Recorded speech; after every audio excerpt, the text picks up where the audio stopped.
Hello mga bebangs! For today's video, itour ta mo diri sa Oceano Convista Highlands Resort.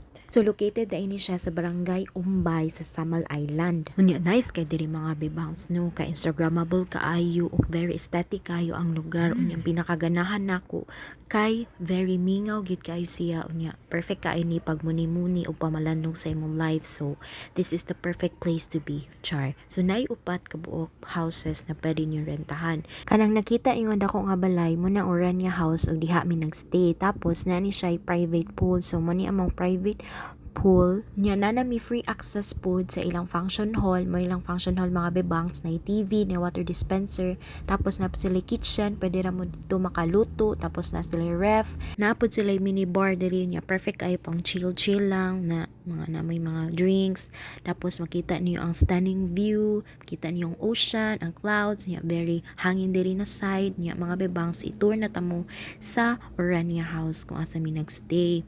Naa siya CR and shower room, nya naa siya upat ka fully air conditioned na bedrooms, good for 10 to 12 packs. Nya naa siya veranda pod mga bebangs, perfect for sunset and sunrise sighting. Di ba masulit yun ninyo yung bayad diri na side. Kung na pa mo ilaing pangutana mga bebangs, visit na lang mo silang Facebook page o ibutang na lang po na ko ang link sa comment section. The influencer yan. Okay, bye.